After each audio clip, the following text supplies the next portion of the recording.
Hello and welcome to Carousel. I'm your new host, Barry Kesselman, and I'm going to be hopping on a carousel horse or two and go around finding interesting people and interesting projects and interesting subjects so that we can all have a good time together. I'm very fortunate today to have a most interesting person on a most interesting project and most interesting subject, a super tech spy. Now, we're really lucky because I'm finally able to talk to him since this project has been declassified. But he was involved in a technology project that enabled us to possibly avoid World War III. And it was done with amazing technology for its time that is barely comprehensible in the technology world, except if you look at technology today. My guest is Dr. Marty Yellin, and his project, along with the CIA, was something called Hexagon. And welcome, Marty. Thank you. Thank you very much, Barry. Marty, I hope I didn't underplay your background there, but you really did do some amazing things, and I'd love to talk about it with you. So why don't you start us off with the project itself and perhaps how you got involved in it and why it was so important. Okay, it started in 1965. I was working at a think tank in Terrytown doing medical research, of all things. I had a degree in engineering, and I was on my way towards a doctorate in medical engineering. And I received a phone call to come down to a place in New York for an interview because they wanted to hire me to come work in Connecticut on some project that they couldn't tell me about. And you had any idea who the they was at that point? No, in fact, I worked on it for 2 years before I knew who the customer was, the CIA. I was not allowed to know it, didn't have a need to know. Anyhow, I told him I wasn't interested, and he said, you better come down. I was 26, I was a kid, so I went to New York, and there was one guy there, and he gave me a whole bunch of tests, which were not even technical. They were kind of like spatial boxes. He said, draw pictures, do whatever you want with these boxes. I didn't know what I was doing, but apparently I passed the test. He said, okay, now we have one more test, a lie detector. We have to put you on a lie detector. I said, what? Were you very concerned about that, Marty? I was very concerned. I thought about all the things I had done wrong in my life, stealing candy bars, all that stuff. I said, why do I have to be in a lie detector? He said, look, just listen to me. So I went on a lie detector, and this was 1965, and of course they wanted to know anything that could lead to being blackmailed. They wanted to know my financial situation, that I owe any money. They wanted to know my sexual proclivity, because in those days, if you were gay, you could be blackmailed. They wanted to know everything about my life, and they asked me very intimate questions. Obviously, I passed the test, because I wouldn't be here now, and I said, I'm still not sure I want to go. And he said, how much money are you making right now? And I said, $8,000 a year. He said, we'll double it. I said, oh my God, I'm rich. So I came to Connecticut, the first time I had ever been there, and started working for this company called Perkin Elmer. Well, I don't think we'll have time to get into your answers on your sexual proclivity, but perhaps that might keep some of the audience tuned in. But it was enough to make you come to Perkin Elmer. Right, and when they explained to me what it was, what they wanted to do, I was in a room with about 30 other guys that they had just hired, and some old timers who were working on this thing, and they said, we want to build the most sophisticated camera ever to go in space, to stay up there a year. It's going to have 60 miles of film. Remember, there was no digital photography in those days. And it's going to send the film back to Earth periodically and be caught by an airplane with a parachute. Let me get this straight. This was a satellite that was up in space, way up, I assume, but you'll give me some details. Yeah. And it was taking film pictures, which stayed in the satellite, and then somehow or other it had to get down here to be developed and analyzed. Yeah, but let me back up a second. You got to understand the times.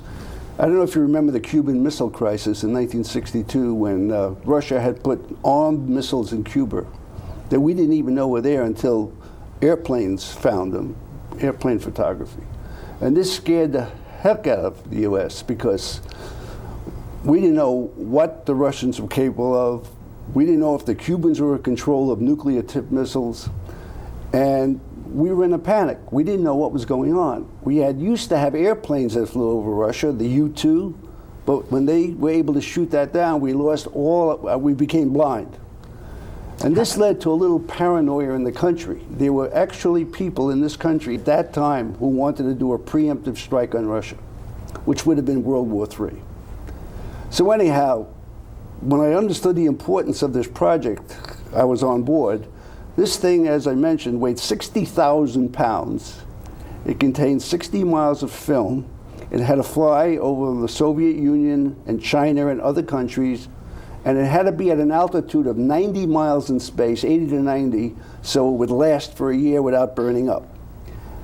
Now, there's a lot of problems in what I just said. When you're at that altitude, you're going around the Earth every 18 hours. You're going essentially about 18,000 miles an hour. The Earth goes 1,000 miles an hour. So in order to take imagery, the film has to go very fast because the Earth is moving very fast under you, like 200 inches per second. This film was 6 inches wide. We had 60 miles of it. And we had these optics which would do stereo looking at the Earth as we flew around taking pictures. Now, the idea of this was to give us a better understanding of what the Soviets were doing so that we wouldn't overreact or even underreact. Right. We had to know where their missiles were, if they had them, where their troops were, where their submarines were. You could tell by looking at imagery exactly what they were planning militarily, and not just Russia. Before we get into what sounds totally impossible to me, the technology in doing film at 200 inches a minute, Second. a second. Yeah. Well, there you go. It shows how impossible it seems to me. It was almost. And 60 miles and all that. Who were the people that came up with this idea? What part of the armed services were responsible? Well, originally there's a thing called the National Reconnaissance Organization, the NRO. That's the top of the organization. Under them are the CIA and the other places, the NSA, the people that collect electrical information, like right now emails and phone messages, the things that are in the newspapers. But the CIA was responsible for two things, HUMINT and OPTINT. HUMINT is human intelligence. That's where you see all these spies going into other countries wearing trench coats and getting killed, trying to get information. That's what I thought the CIA was only. OPINT is optical intelligence. This is where you want to fly over your potential enemy without them knowing it and gather data about what they're planning. Now, as you mentioned before, the real problem was you had to get this film back periodically. So we had, as I mentioned, 60 miles of film on a big supply, and there were 4 take-up reels, so each held 15 miles of film. So every 3 months you'd fill up one of the reels, and then it would automatically cut and splice it to the next reel, and then the reel that was filled up with film would be shot down to Earth from 90 miles out in space with a parachute. It was falling at many thousands of miles an hour. 2 planes would fly with a cable between them and catch it on a hook and reel it in. Okay, and that was just the beginning. That sounds like a Cirque du Soleil kind of activity. It was a Cirque du Soleil. Now, were they successful from the beginning on that pickup? They missed the first one. It went into the ocean.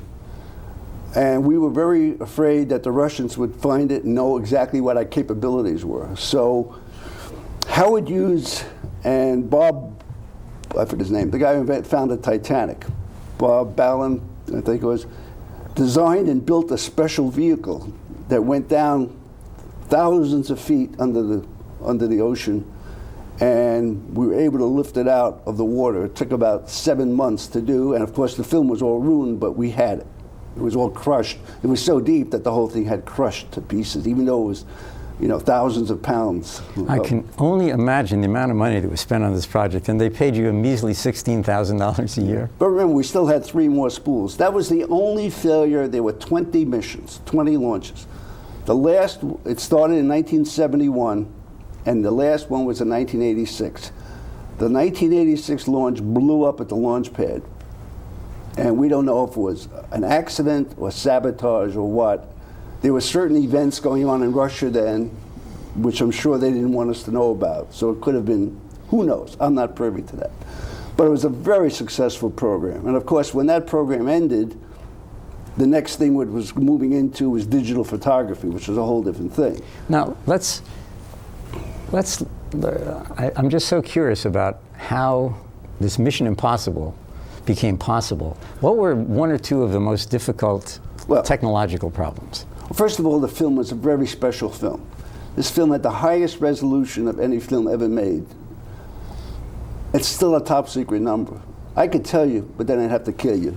I don't want to know. But and it had to be ultra thin to keep the weight down. And it was so sensitive that only blind people could process it. When that reel came down, within one day, there was a special facility in Kodak in Rochester, a building with no windows and no lights. Only blind people worked there. All the machines were controlled by Braille. They took this thousands of pounds of film and within 2 days cut it up into thousands and thousands of stereo color pictures and shipped it down to Washington to a special facility where there were hundreds of people looking at it with stereo microscopes and building three-dimensional models of what they saw. So it took, like, from the time it left the spacecraft at 90 miles up to the time it was on the desk of the president or whoever was making the decisions, it was 3 days. Unbelievable, right? Of course, now you could do it right now in real time because you just point and it comes down, digitally. So I assume in those good old days, you did not have computers to help you out. No, there was one master computer, but that was not very practical. Everything was done with slide rules. I don't know if people know what that is. Funny you should mention. I don't know how many people these days know what a slide rule is, but I have a picture. I have a slide rule here, and I showed this to my grandchild today and try to remember how to do it. But I'm going to give this to you. This slide rule is a chemical slide rule. It only has about half the scales that the slide rules you had probably had. But why don't you just, if you can, on this, I have a B and an A scale somewhere. If I can remember. Oh, okay. Well, but I can do it. Okay. I have to also say, every engineer in those days had an orange leather pouch like that on his belt with his slide rule and his little. We were really nerdy, with a little thing with all the pocket protector. Right. You were the guys that couldn't get dates. I remember because I was an engineer too. Busy. But anyhow, what you did with this was you could multiply, divide any number like a calculator, but it's not digital. So what you do is you put the inside one over one number, and it could be 1,633,000, and then you move this over to the other number, and then you read down the answer. It's very complicated, not that accurate, because it's only as accurate as the spacing of the lines. I mean, compared to something digital, this is maybe 1%, 100 times less accurate.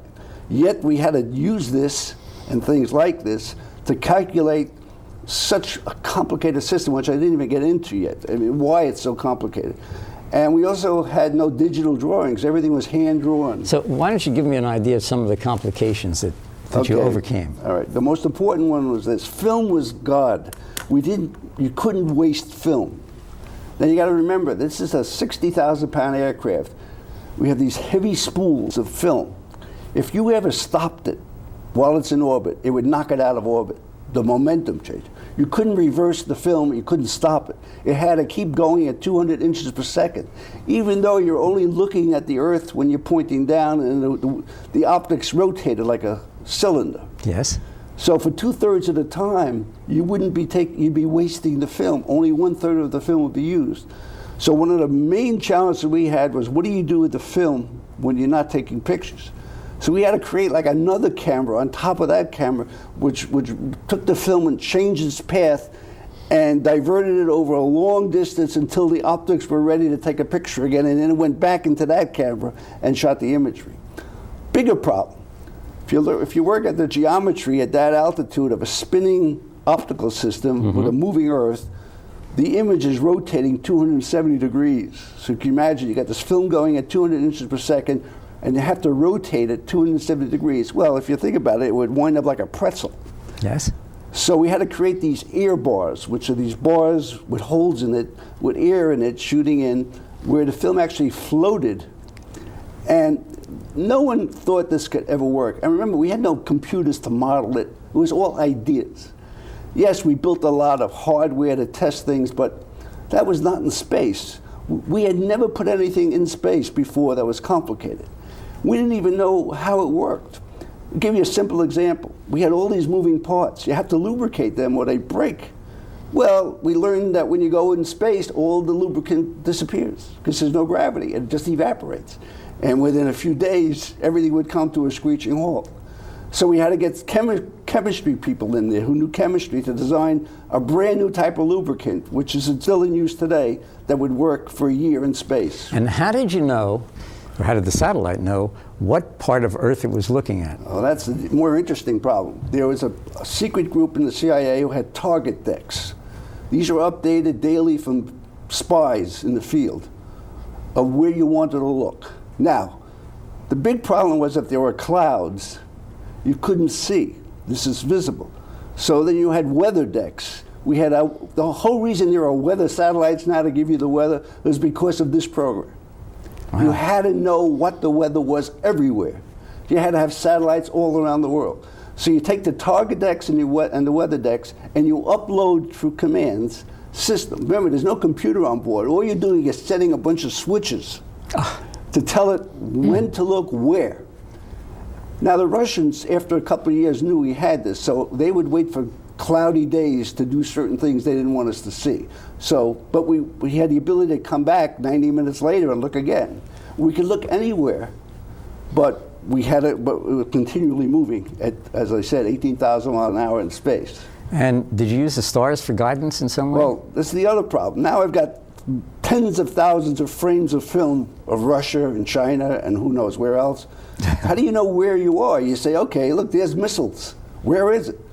The only way to know where you were is we had another camera looking at all the stars. Remember, the stars are always out up there. Sure. And we projected the stars onto the picture as it was exposed. So when the guy looked at the picture, he also saw in a different color all the stars that were there, the constellations. And there were computers in the CIA, big giant ones, IBM type business things, that would figure out the latitude and longitude on Earth to 2 feet based on those stars. Sort of like GPS. We didn't have GPS in those days. But so again, all this was amazing. There were 600 moving parts. There was up to 1,000 engineers working on this in a company that had only had 100 people working before. And that led to the security issue. This was so classified that it affected us personally. No one could be told what you did up there. If anybody asked you, you'd say, where?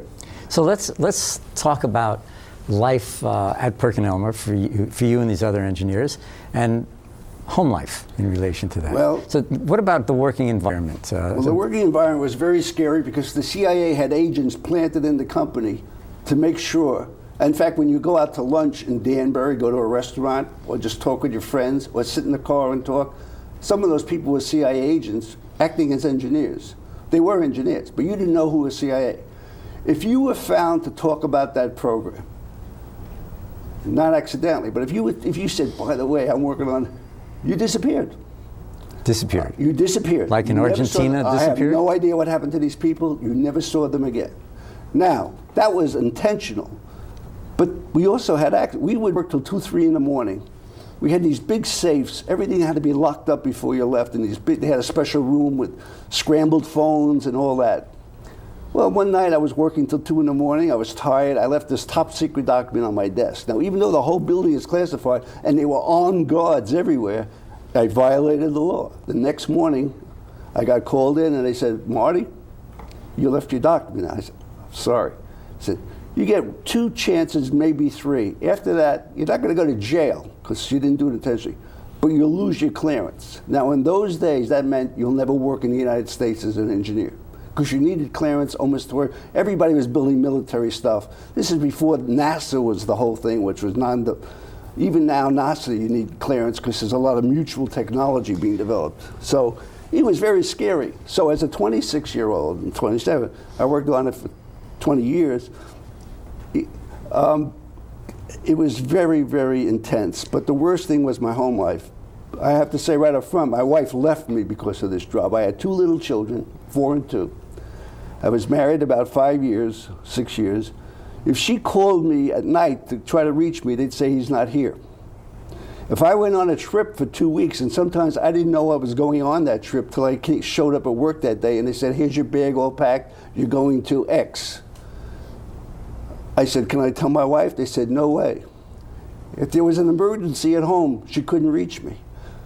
She thought I was fooling around and I was not working. I was going somewhere else, and I couldn't tell. In fact, this program was not declassified until 2011. That's why we have the pleasure of your company here. And I have to say what happened in 2011. Even though the program ended in 1986, the technology was so advanced, and it did prevent World War III. When we saw those pictures, we saw that the Russians were bluffing. Many of their submarines were made out of rubber. They were balloons to make it look like they had this whole fleet of submarines ready to attack. There were threats. They did have 20,000 nuclear weapons aimed at us. And we were able to see every one of them, and we were able to see they were not armed.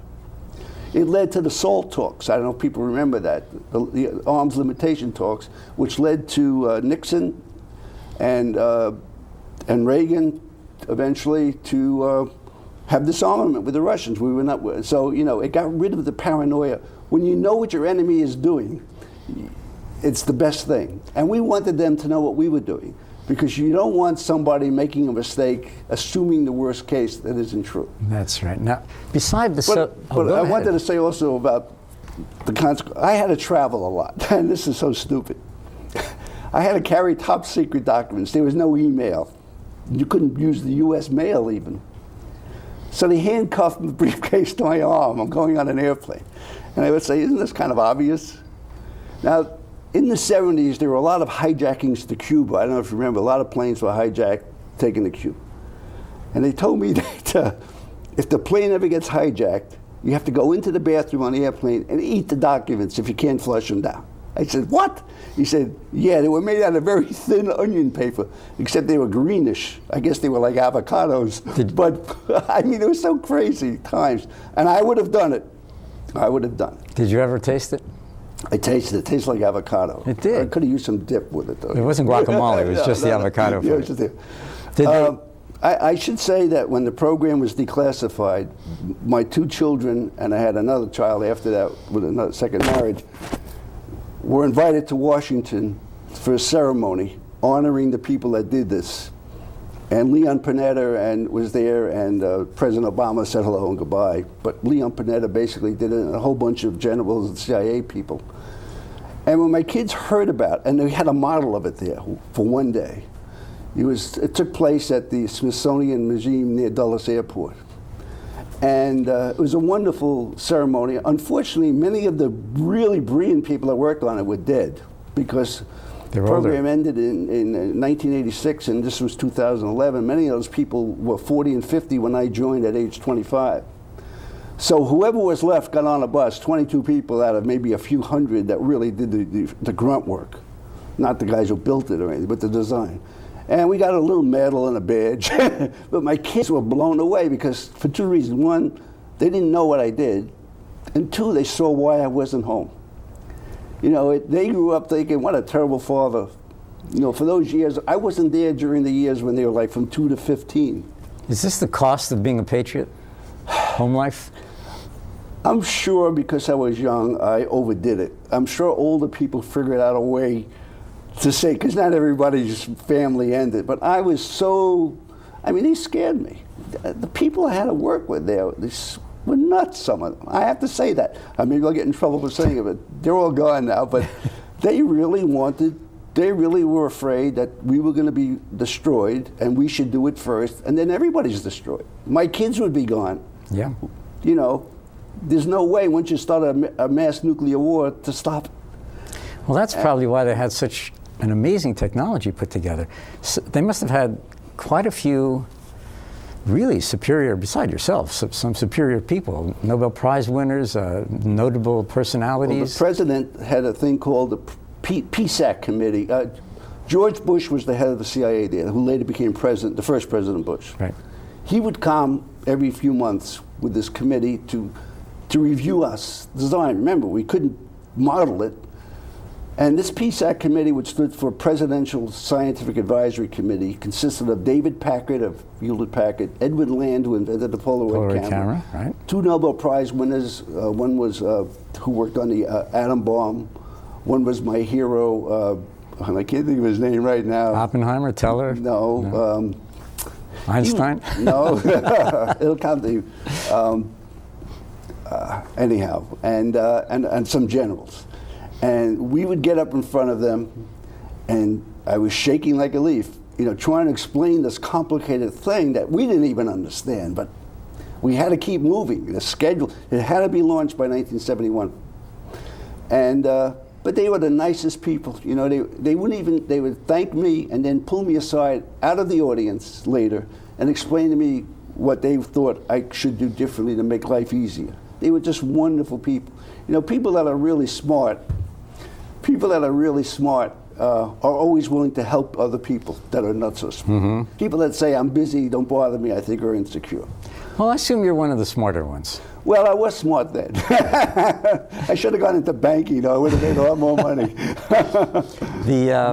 I would really like to continue this conversation. We're about to run out of time here, okay. So if we can, we'll just continue on another show, okay. And get into more of this. And some of what you've done after, well, you were with Perkin Elmer when you did this. Yeah, from 65 till I retired in 98. And that led to the Hubble Space Telescope. I was going to say, you worked on other things after this. Yeah, well, because we had this fantastic facility to simulate space and large spacecraft, it was perfect for the Hubble. It saved the government hundreds of millions of dollars by, they had to compete the contract, but it was obvious we'd win. And Hubble was fantastic because I could talk about it. This is still up there. This was launched over 20 years ago, and it's discovered billions of galaxies we never knew existed. It's beginning now to find planets like Earth, which probably have not humans, but intelligent life on it. It discovered black holes. It found dark energy. Yeah, that's intelligent life as opposed to humans. Opposed to humans. No, I would like to go forward with that, but we're going to have to close off now. Well, thank you. I promised an interesting program with an interesting person on an interesting subject, and I'm sure in my heart and mind we've delivered it, because you are truly amazing, a patriot, a genius, a scientist. I can tell that you're humble, and I'm just really pleased that we've had this opportunity, and I want to say goodbye and thank you, and we're going to be talking again very soon. Richard Feynman. Richard Feynman was the atomic scientist, right. Thank you very much for having me. Thank you, Marty. A pleasure. Goodbye, everyone. Talk to you again soon. Thank you. That was good. You were excellent.